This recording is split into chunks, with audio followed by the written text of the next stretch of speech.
Assalamu alaikum everyone, and welcome back to Introduction to English Literature. Um, so today we will continue. We stopped for the midterm exams, and today we will continue um, with our lectures.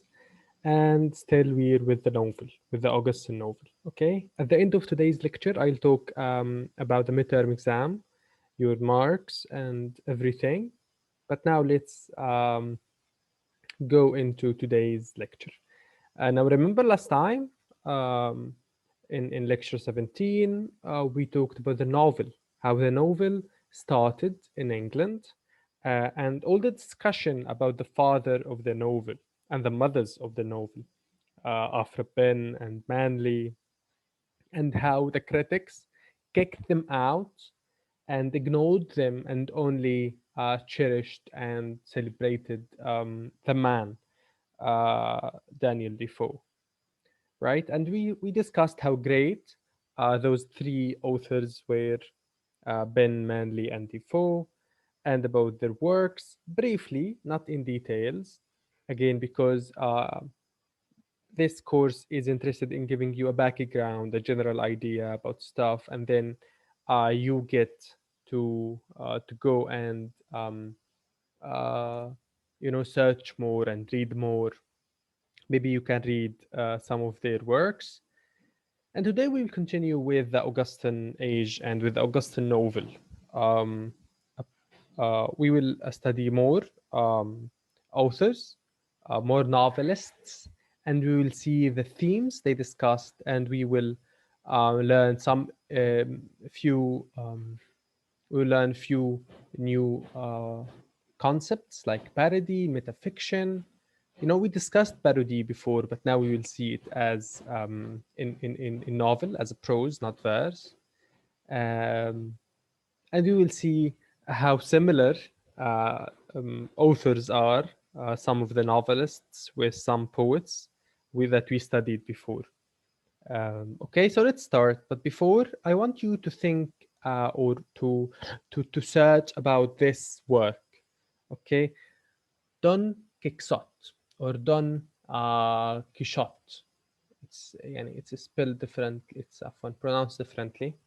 Now notice what I did now, and I made this in purpose.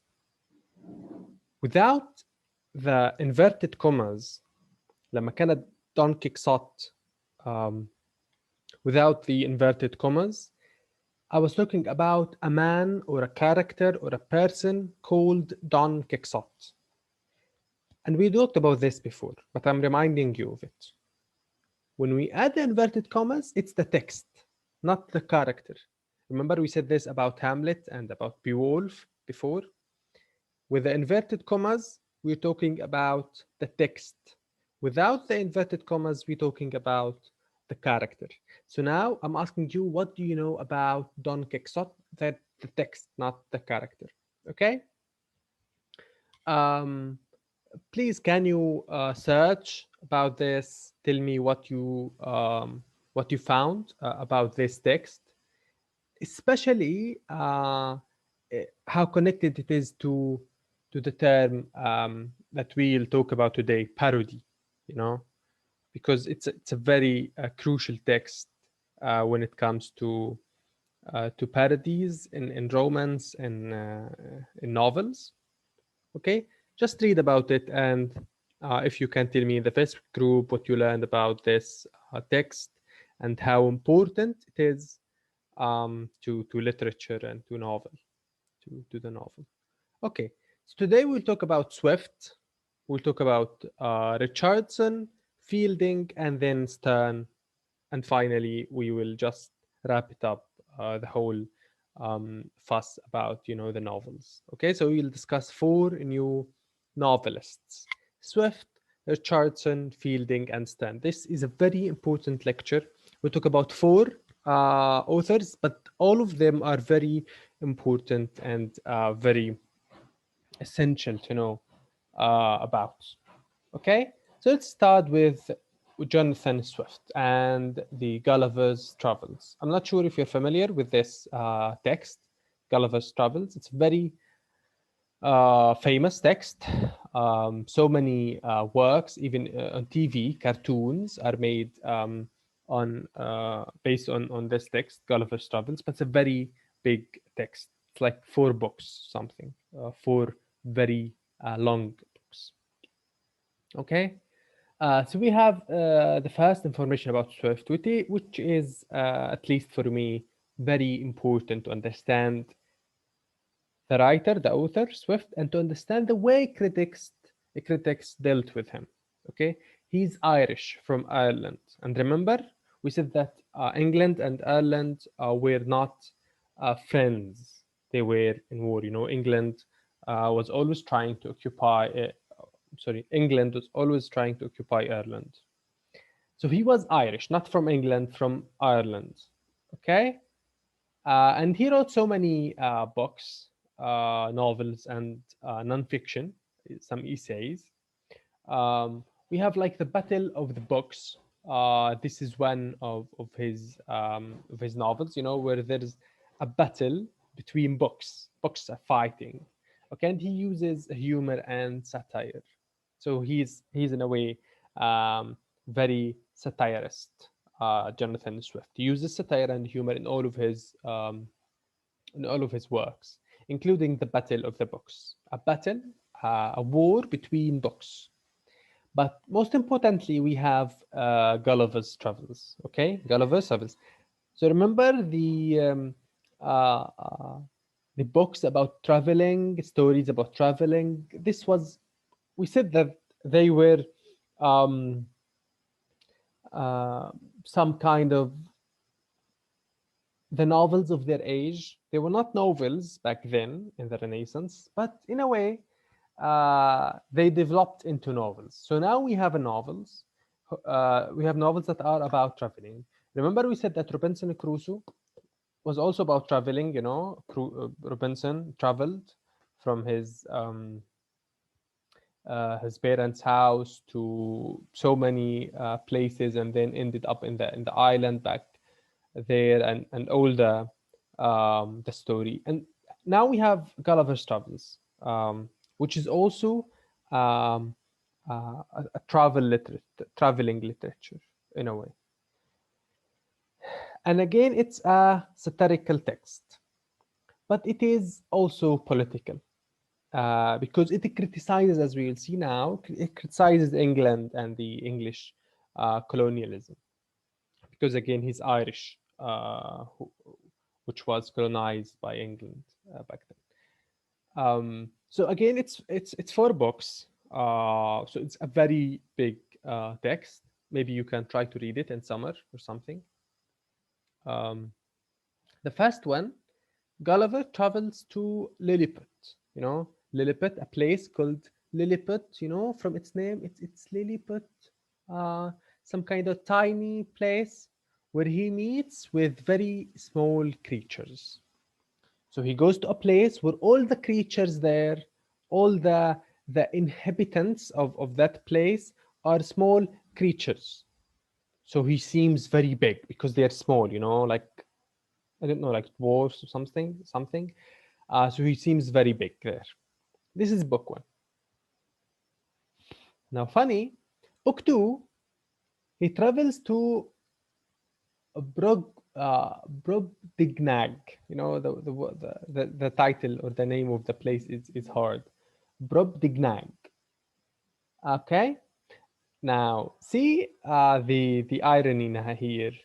The first book, he goes to Lilliput, a very small place with tiny creatures. Now he goes to Brobdingnag, where the people are giants, huge, enormous. Okay, so this is Gulliver's Travels. The first book, he goes to a very small place, and then he goes to a very big place, uh, or a place where people are very big and where they're giants and everything. And there, especially in this book, we see the criticism of England, how he makes fun, how he mocks England. He satirizes politics and also religion. Okay, in one of the in one of the chapters in this book, the king um, uh, of this place, Brobdingnag, lets Gulliver. He allows Gulliver to talk about England, the English society. Then, after Gulliver is finished, the king says, "Your natives are the most." Uh, he keeps, you know, insulting the English people, insulting their traditions, what they do, that they're horrible people. Where is the? Can I see in your book? Uh, okay, this is in your book, page 82. Can you see this? Um, the king says that about the English people, the English society, the most pernicious race of little odious vermin that nature ever suffered to crawl upon the surface of the earth. He's telling him that you're the most horrible and nasty, unpleasant, rubbish people that ever been on earth. So this is Gulliver's way of criticizing the English society, but not in his words, in the words of the king of this place. Okay, Brobdingnag. So see, this is what we call satire. This is satire, criticizing the English people in this way. Now, in the third book, in book 3, he makes fun or he mocks science. I'm not sure if you have ever watched Rick and Morty. There's a show, called Rick and Morty. If you are plus 18, watch it. If you're not plus 18, don't watch it. It's cartoon, but it's full of swearing and everything. But it's a very smart show. In this show, in one of the episode, Rick turns into a pickle. Sometimes he tries to generate electricity from a pickle. And this is, in a way, I think, taken from Gulliver's Travels. Because in book 3, one of the guys trying to generate electricity out of a cucumber, cucumber, khiyara, trying to generate electricity from it. And he fails. And then he keeps trying to do it. So in this book, he mocks people who are crazy about science and makes fun of them. Okay? Now, the most important book, the strongest book of the four is the last one, the fourth book, where Gulliver goes to a place. Now, the first one, they were small. The second, they were huge. The third, they were scientists. But now, they are horses. They go to a place where they are horses, but not ordinary horses. They are cultured horses, civilized horses. And the place is even called the. I don't know if you can read this. It's called Hoyenemenes. I'm not sure how we can pronounce it, but it's more of the way the horses sound, and this is why it's not easy to pronounce it. This is because it's the horses' language. This is how they sound.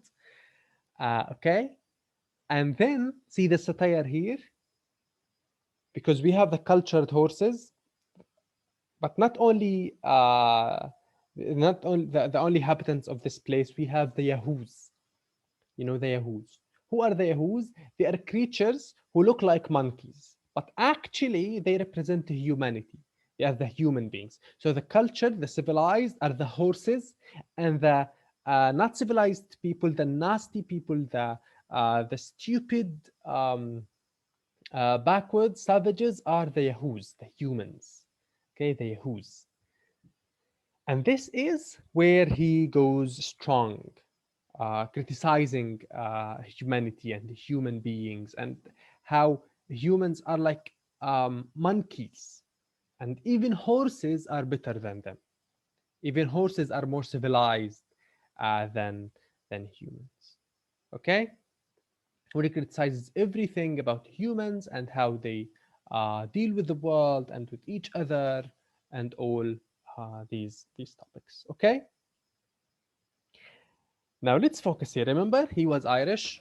Remember, he criticized England.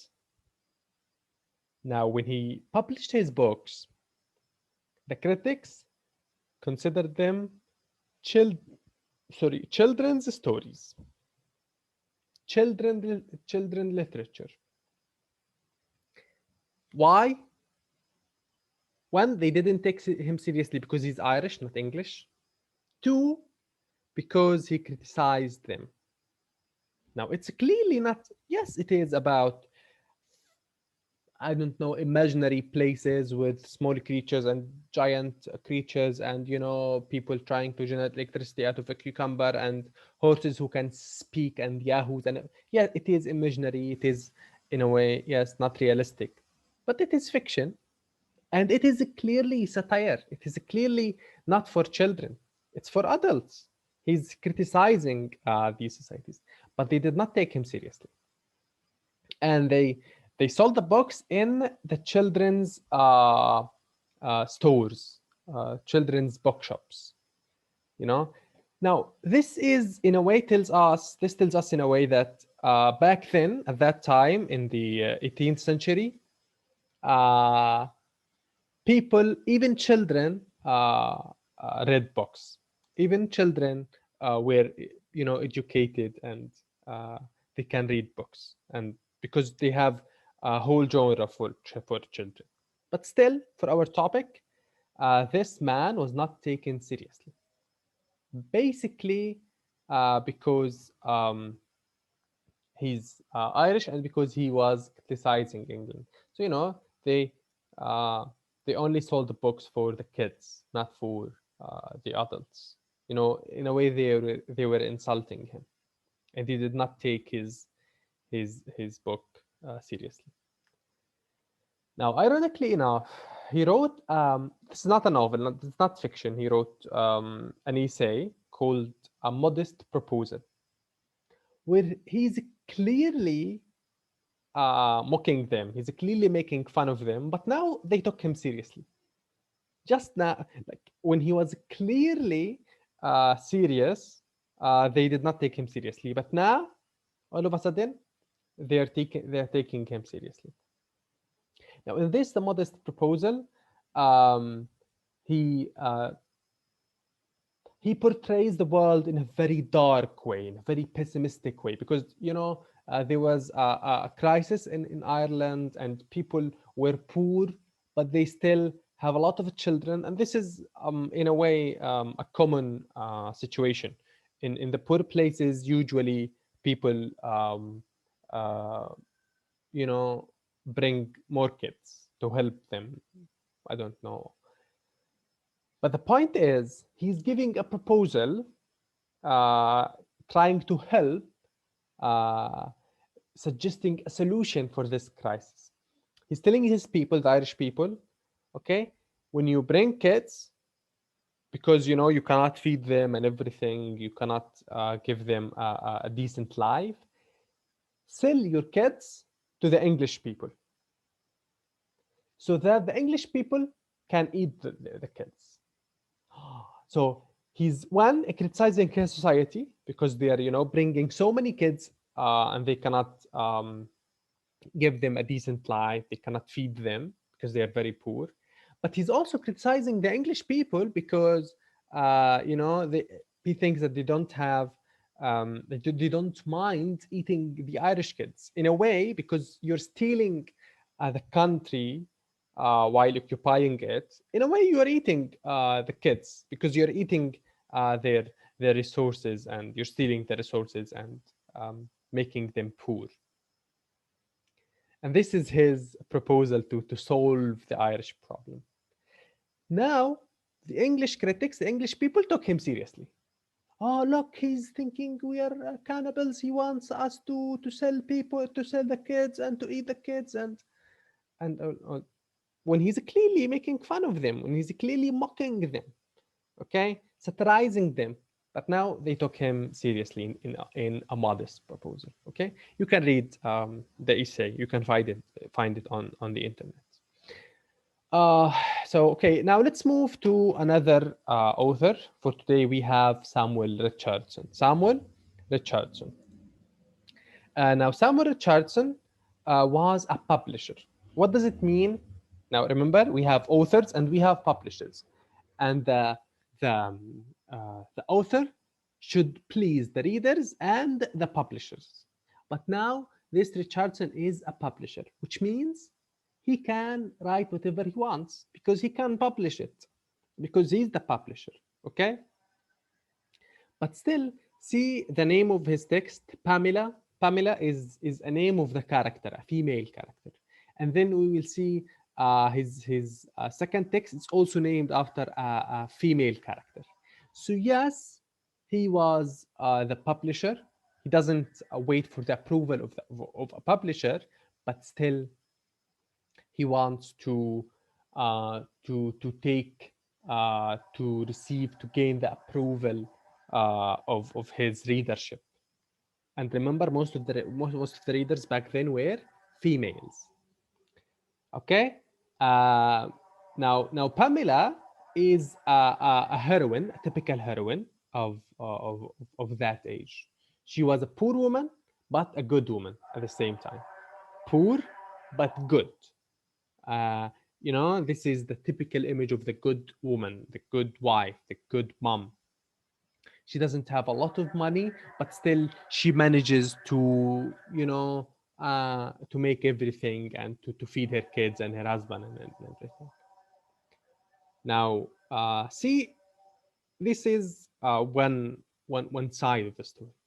But the most crucial way here is that there's this guy called Mr. B. You know, what a funny name, Mr. B. I don't know if it's short for something, Mr. Ben or something, but and why does he call him Mr. B?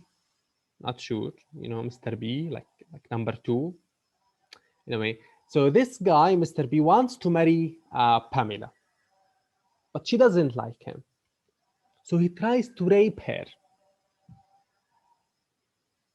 He wants to marry her. She doesn't want, so he forces, he wants to marry her by force. She tries to rape her. Now let's stop here for a second. Now rape, guys, you know what is rape? You know, forcing someone to have sex with you in a very violent way. And usually the victim is a woman, usually 99% of the times. Or 90% at least of that, because sometimes, yes, even kids and men are raped. Now, this is a crime.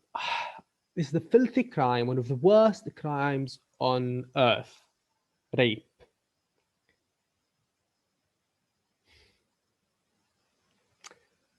So Mr. B wants to marry her. She doesn't want. How can you refuse me? I'm a man. So he rapes her. And then later, she agrees to marry him after he tries to rape her. And then now, after that, now she refuses, he tries to rape her, she accepts. So she was forced to, because she doesn't want to be raped. But now, all of a sudden, after she accepts to marry this rapist, she's a model for the good wife. She's a model for the good wife. Now, I'm really sad to discuss this here, but even in our societies, even here, this is very sad. I'm really not okay talking about this. But we have to discuss this, guys. People here, when a girl, when a woman is a victim of rape, when she gets raped, what's their solution? Can you guess how they solve this here? Not all the people, but some of them, and unfortunately, not few. They force her to marry the rapist. Can you imagine this? She's a victim, but they shame her after she's a victim of rape, when she gets raped, and they force her to marry the rapist, the person who attacked her and raped her, so that they can cover the shame or something. I don't understand their logic.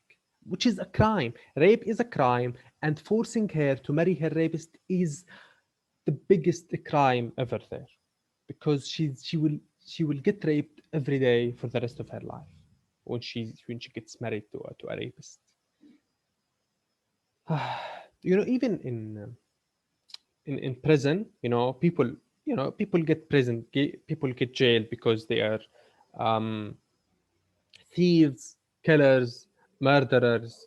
I don't know, whatever reasons, people, they do drugs or something and they go to jail. But when a rapist gets imprisoned, and it doesn't happen a lot, but when it happens, when they imprison a rapist, even the criminals hate this rapist, because this is not uh, even killing people is in a way um, lighter than this. So now people are discussing rape in their novels. Richardson is discussing rape in his novel, and he's talking about Pamela. Now, some people, including Henry Fielding, that we'll talk about in a minute, they consider this anti-feminist, or they consider this not accepted, because he's portraying this woman who is about to get raped, but then when she agrees by force to marry him, how good she is, because she's now a good person, a good wife. Um, and they say that this is not good because he's normalizing this phenomena, um, forcing women to get married to the men who rape them. But then other people would say, no, he's not marketing this, he's not promoting this, but he's describing the society, and this is the society, and he's describing the society this way. And this means that no, he's not to blame, he's just describing the society the way it is. So, a big discussion about this problem. Now, another text by Richardson is Clarissa, Pamela and Clarissa. Clarissa is also the name of the female character. Again, he's trying to please the readership. Most of them were women back then. Okay. Um, now, now again, this Clarissa, um, this Clarissa, the text is an epistolary. Now epistolaries are good. Now epistolaries are accepted technique. Letters, novel of letters, exchanging letters between Clarissa and Lovelace. Now this Lovelace is a womanizer. Womanizer, a man who who seeks women, chases women. Um, in Arabic, we call him Niswanji or something in our local tongue. So they are kind of in love, but he's not wealthy. So her parents insist that she marries a rich man, not Lovelace. So the only reason they don't want Lovelace, not because he's a bad person, not because he's a womanizer, no, but because he's not rich. And they want her to marry this rich man. But she refuses to listen to her parents, and she elopes um, with Lovelace. What does elope mean? Elope when two people elope, they leave, okay, together, they run away to get married away. So she elopes with him to London. London is the place of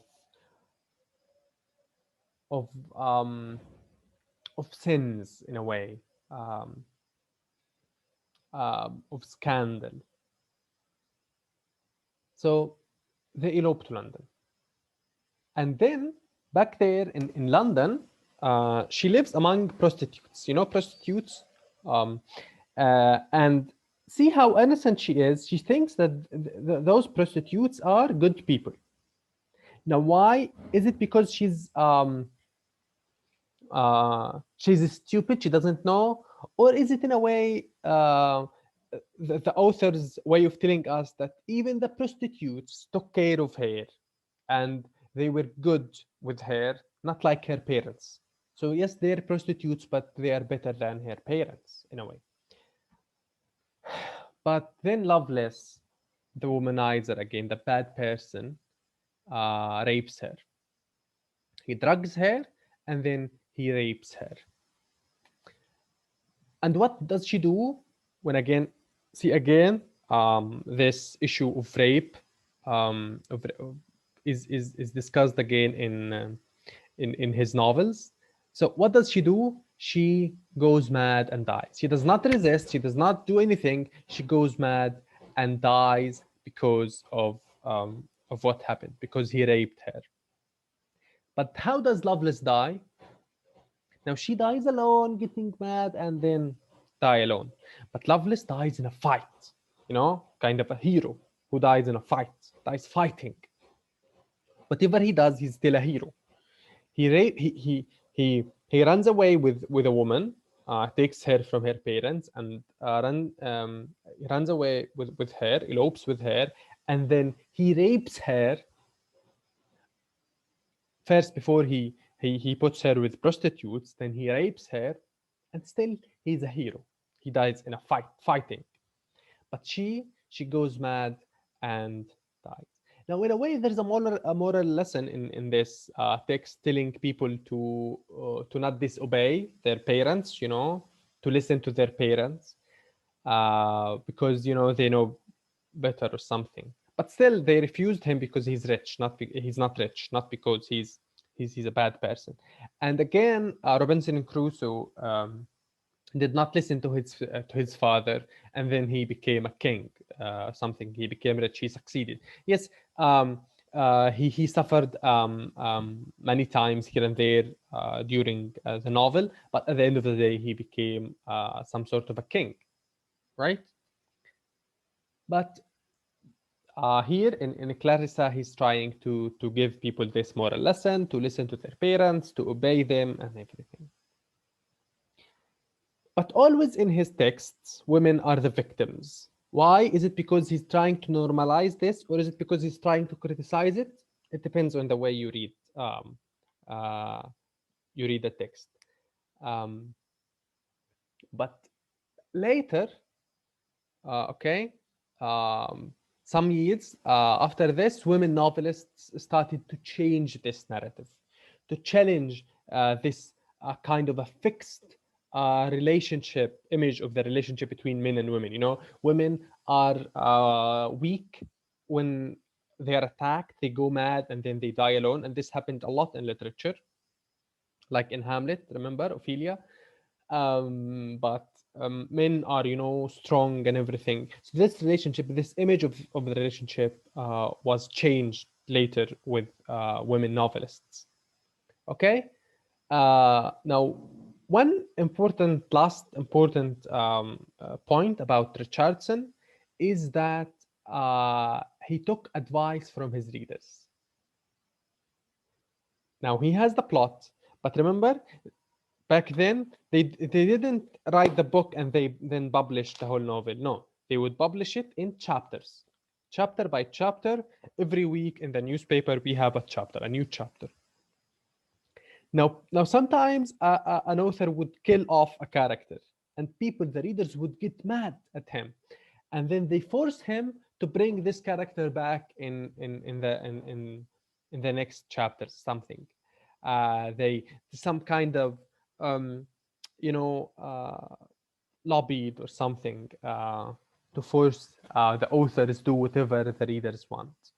If they like someone, you cannot kill this character if they like this character. Now I can imagine the Song of Ice and Fire, Game of Thrones, was written back then at that time, and then every episode we have a character that we love and we care about, and then he's or she's killed off. People would kill the writers of the novels.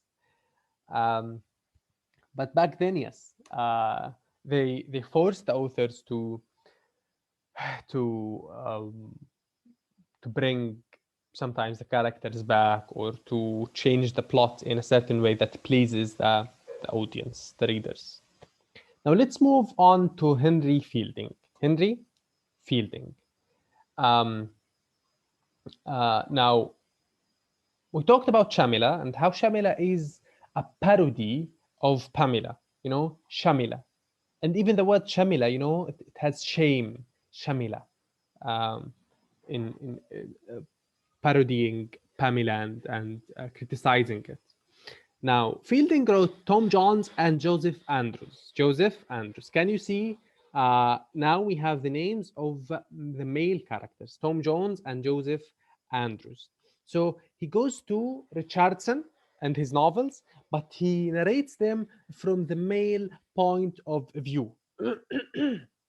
And he calls them comic epics in prose.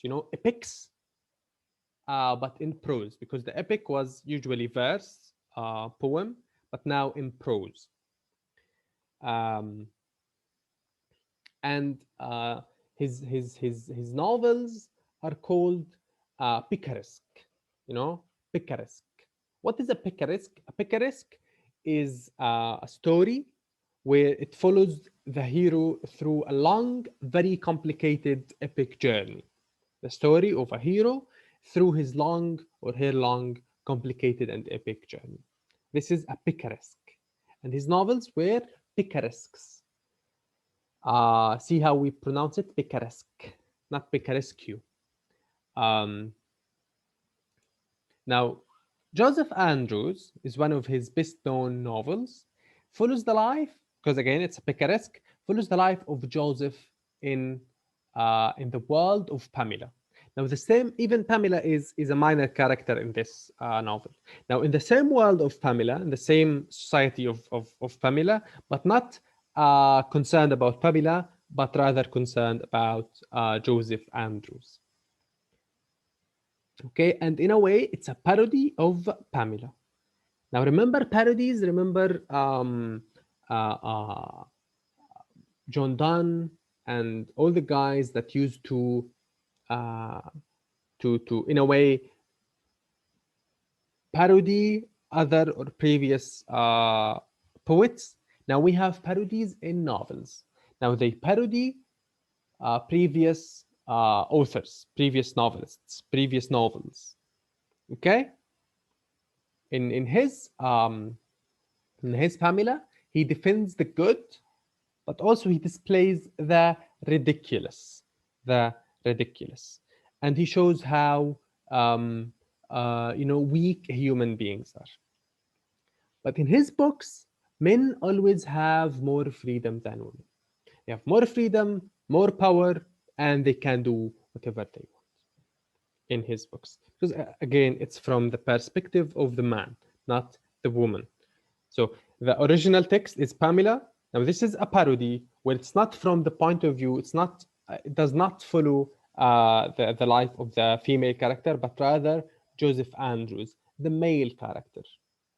This is one. Two, his novels use in his novel he used the third person narrator. The third person, he and she, not unlike the first person, the journalistic first person narrator, I and we. Now here we have he and she, and always during the novel, and not only Fielding, so many other authors back then, they would always keep reminding the reader that they are reading a novel.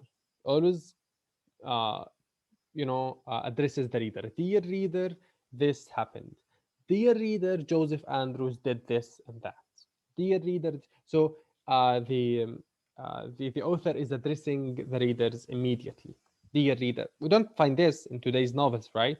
The author does not talk to the readers, but back then the authors did talk to the readers. Dear reader.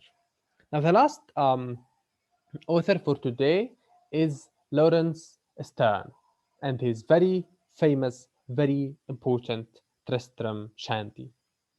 Have you ever heard of Tristram Shandy? Very important novel. This Guy Sterne is kind of the John Donne of the novel. John Donne of the in your third year when you study the uh, the literary theory, criticism 2, you will study a theory called the uncanny. The uncanny means the weird, the unusual. Now, this novel, The Life and Opinions of Tristram Shandy Gentleman, for short, you can just remember it as Tristram Shandy by Sterne. Okay? Um, this is the most unusual novel of that time. And till this very day, this novel is very unusual, very weird, uncanny in a way or another.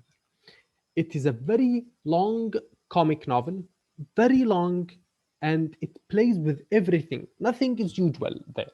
Nothing is in its place.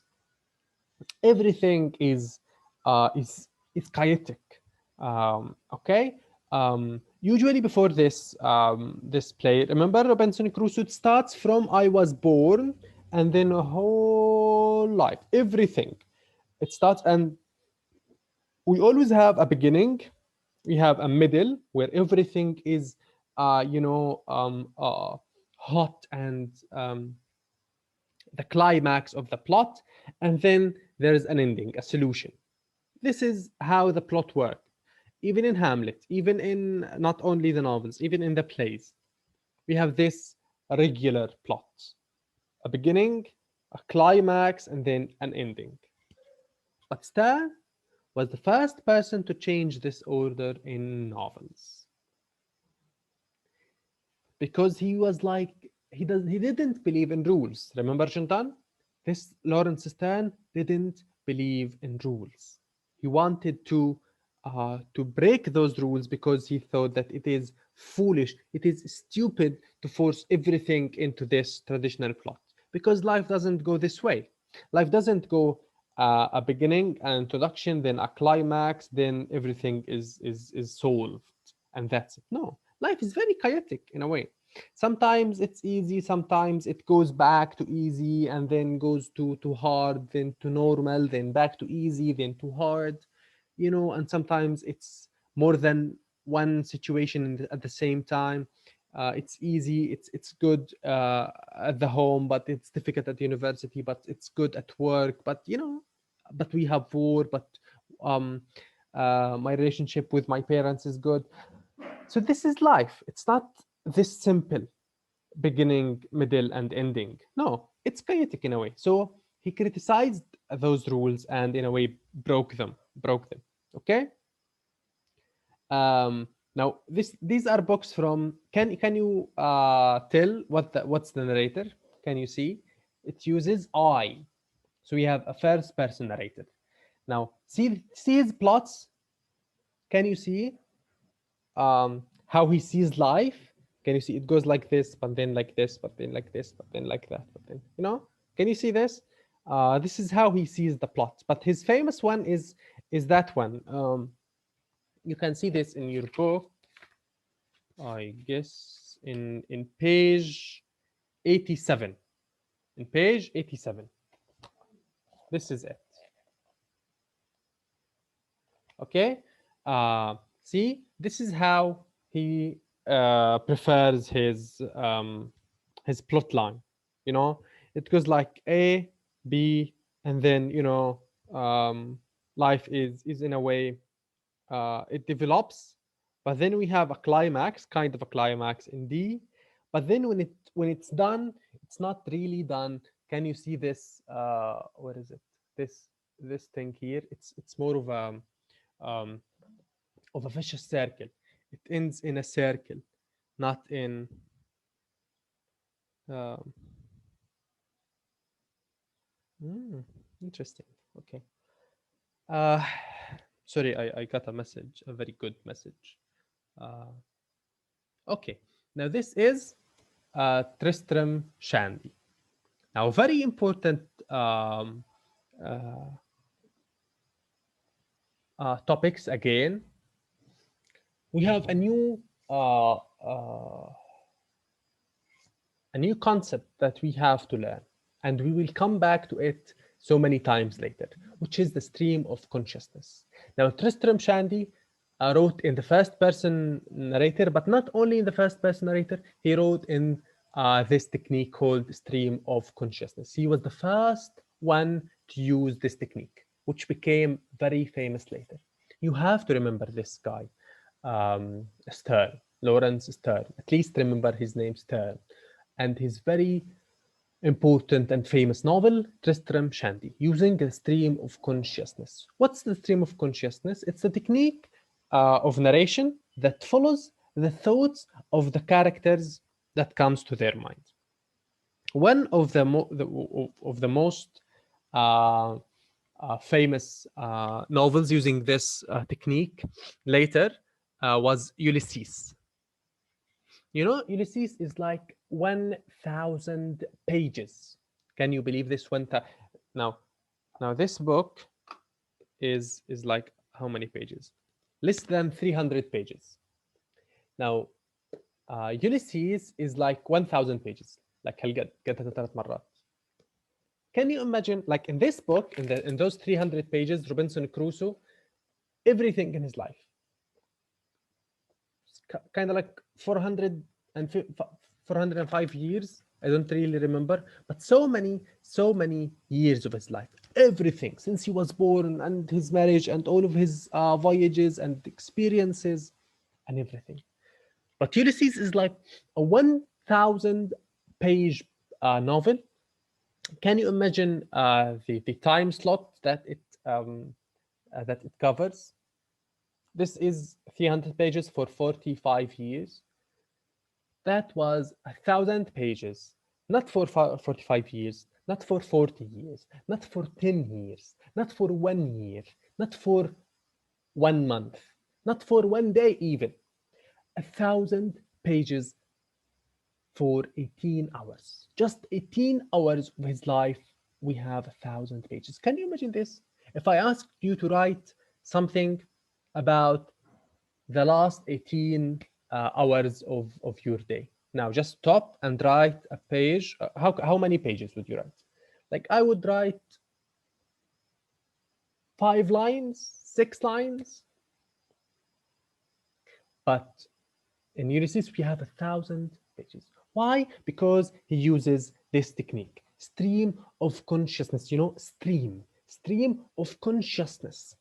Everything that passes his consciousness, he would write about. You know, every idea, every single thought he can think about, he would write. And then he goes, he digresses a lot. You know, he deviates a lot, and he doesn't come back to this to the original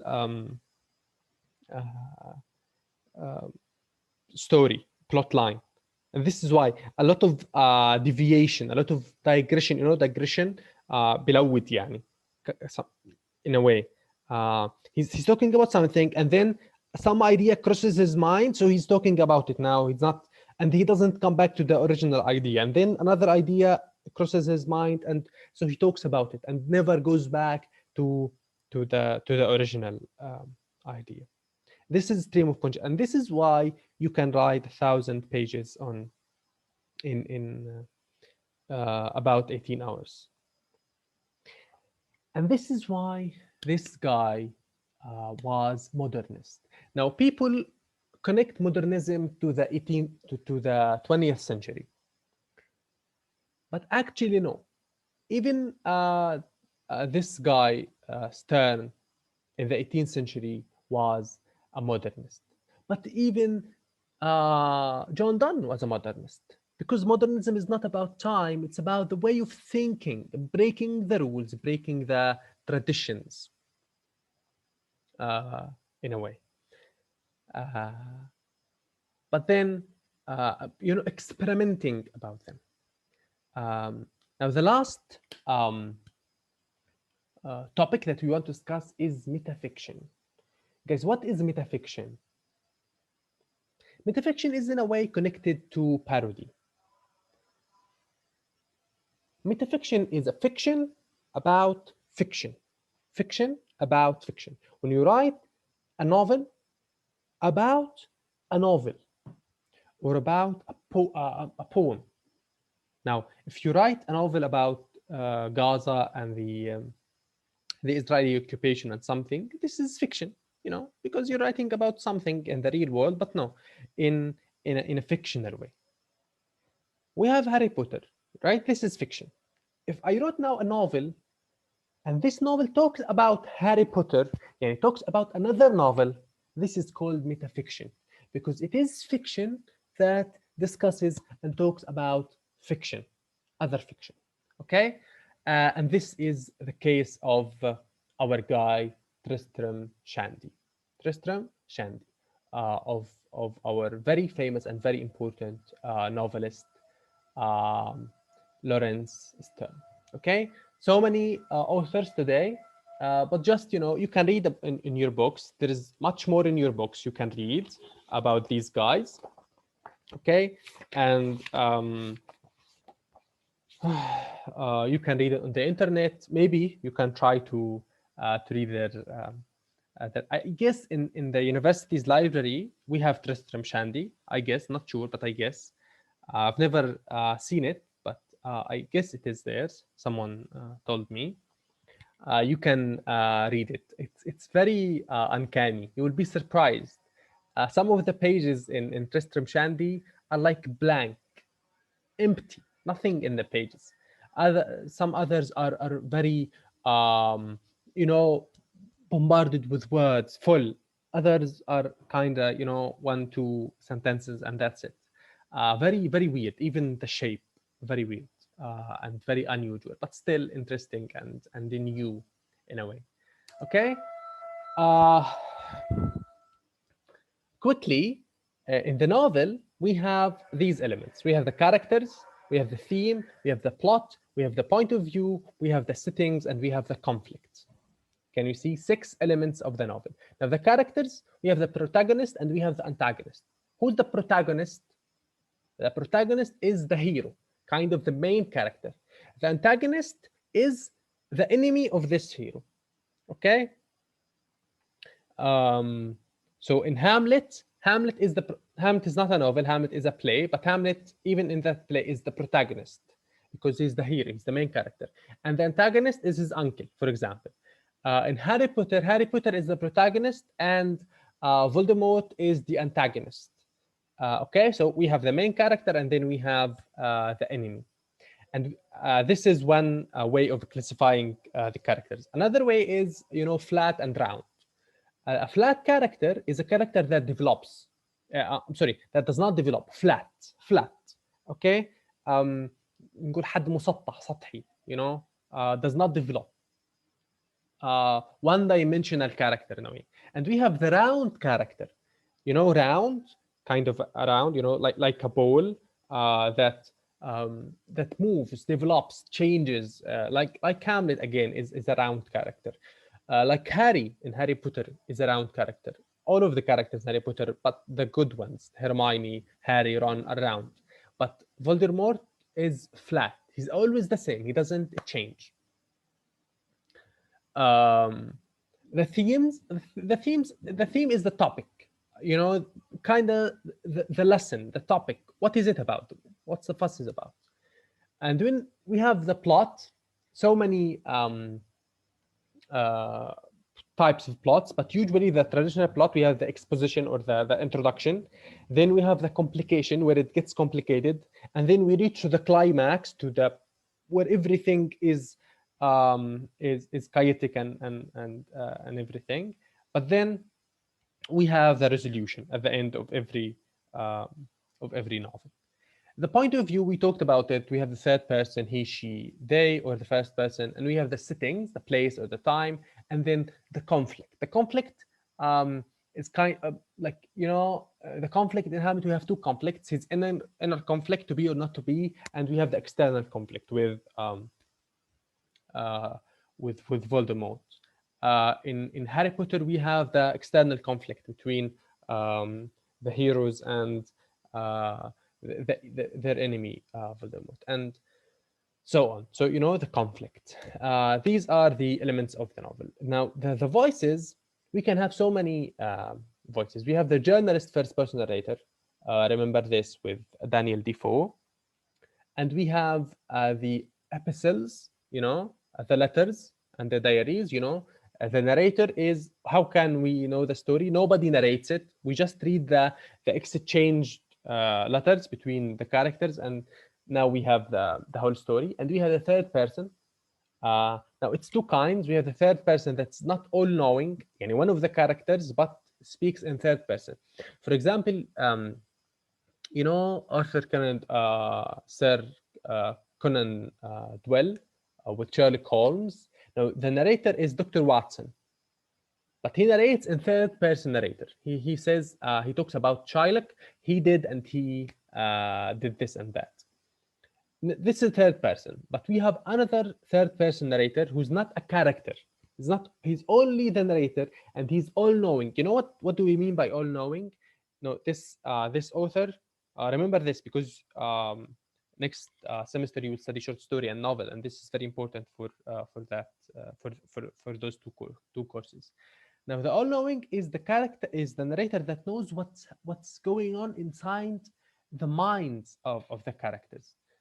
So you can expect this narrator to say, no, this character was thinking, Muhammad was thinking about killing his friend, but then he was afraid that he will get exposed, or people would know that he did it. And then, you know, but how did you know that he was thinking about this? Because this is an all-knowing narrator, an all-knowing narrator. Now we have also the stream of consciousness. We talked about it today, you know, following every single thought inside the mind of the narrator. And novels can be political, can be romantic, can be comic, can be social, can be satirical, can be resisting novels, can be so many types of novels. Okay, but these are the main 5 novels. We have political, we have romantic, we have comic, we have social, we have satirical. There are other types, yes, there are, but these are the most important ones. In the novels. Okay, so that's it for today. For the discussion, think with me. Can a novel use more than one technique? You know, stream of consciousness, and remember Wonder. I asked you to watch that movie, which is originally a novel. Can a novel use one or more technique? Can a novel be about more than one type, like political and romantic at the same time, comic and satirical at the same time? This is one part of the question. The second part is, how would that be useful? Like, why would an author use more than one technique, or use or discuss more than one topic? Okay, so that's it for today's lecture. خليني سريعا I know. Okay, خليني سريعا احكي عن الاختبار. علاماتكم كثير بالاختبار، يعني في ناس علاماتها جيده، في ناس كثير علاماتها سيئه، هيك وهيك. بس انا مش مبسوط بالعلامات بالمره يعني. ف بفكر اول حاجه هفتح لكم علامات الجيت، هاقسم العلامات على 2، يعني بطل من 30 بصير 15. هذه اول حاجه، بخفف شويه. 2، بفكر الناس الملتزمه والمجتهده اعطيها بونص على الاختبار النصفي، غير البونص الاساسي اللي هو للكل. هذا مش للكل، يعني البونص اللي بيقرا شغله بعطي له بونص، اللي بيعمل كذا. بس بفكر اعمل بونص للاختبار النصفي لحاله. وبفكر نعمل كمان كويز. هو في كمان كويز، بس كنت بفكر الغيه عشان معناش وقت، بس لقيت بفكر اكثر انه لا، بديش الغيه، بدي اعمل كمان كويز جاي، بس يكون كويز تعويضي او حاجه للاختبار النصفي، لانه علاماتكم ما كانتش كثير مفرحه. انا للامانه مستغرب من العلامات. ليش هيك؟ لانه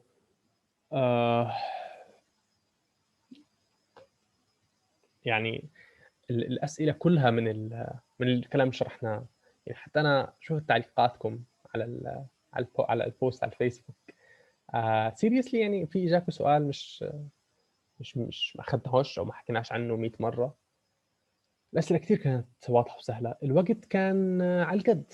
بس مشكله الناس اللي بتعمل سكرين شوتس بتضيع نص الوقت سكرين شوتس. مشكله الناس اللي آه بضيع الوقت على جوجل وهان وغاد. اما فعليا الوقت يعني كافي وبزياده، لانه كل سؤال صح وغلط بده نص دقيقه، وكل سؤال اختر بده دقيقه مثلا. هذا يعني بالكثير طبعا. سؤال اختر بدوش 15 ثانيه سؤال صح وغلط. بس نفترض انه بده دقيقه كامله. هي عندك 25 دقيقه. كنا بالاول ناويين نعطيكم 23 دقيقه، بس اعطيناكم 25 دقيقه. لكن ستيل في ناس ما يعني الكل حل الوقت على الكل حل الامتحان على الوقت. في ناس راحت عليها سؤال ما لحقتش، في ناس اكثر. بس مش مبرر كمان مره اللي صار. لكن يعني احنا بامتحان الواحد ما بيحددش مستواه. انا مش بحكمش على الطلاب من اختبار واحد. اللي الاختبار خلص ومشي الحال وعلاماتكم مش يعني في بعضكم علاماته سيئه. وانا بتفهم انه هذا المفروض يعطيكم دافع انكم تشدوا حالكم اكثر، تاخذوا الكورس مور سيريسلي، تدرسوا افضل يا جماعه اول باول. وما تخافوا، يعني في فرص انه اللي جاب علامه سيئه مش معناها راحت عليه، لا، في احتمال حتى مش بس يحسن بالمواد الجايه بالامتحانات الجايه، ممكن يحسن الاختبار هذا نفسه يحسن علامته. لكن مش مضمون، هذا مش شيء مضمون.